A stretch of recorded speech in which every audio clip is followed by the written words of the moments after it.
there has been, as you know, increased awareness of, how not just that COVID-19 is impacting our children, but also the mental health care of our children during this time. And so I am seeing increased not only awareness, but increased visibility, and also donors coming forward saying, this is really important to us. How can we be involved, and how can we ensure that we are reacting early, identifying and reacting early to the needs of our children as it relates to mental health care? With your singing songs that we love to hear at nView in terms of awareness. And let's talk about that for a minute in terms of mental health care.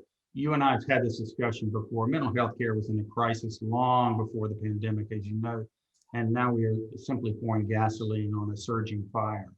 I've seen a series of studies, though, noting children's mental health care has really been disproportionately affected by the pandemic versus the rest of the population.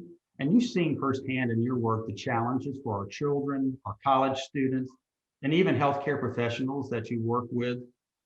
Can you speak to that perhaps and tell us if you have some ideas that you think might help that situation? Well, one of the things that became apparent to me during the pandemic and talking to, some of the experts about mental health care is that often children present with totally different symptoms than adults do. And, where a child may say, I have a headache, and the headache continues, or a child may act out, or a child may have a stomach ache. And I, as I talked with the experts, what I became aware of is that every child is not screened.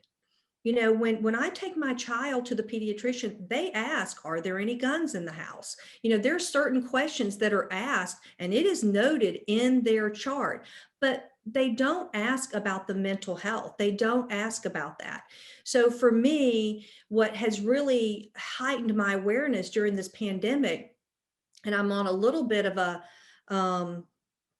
I guess I'm a little bit of a soapbox here, is that, I really want to do everything that I can to increase awareness so that every child is screened, so that we can catch whatever the issues are early on. When I hear about children in elementary school and children in middle school having severe depression and suicidal tendencies that are a result of isolation, it breaks my heart.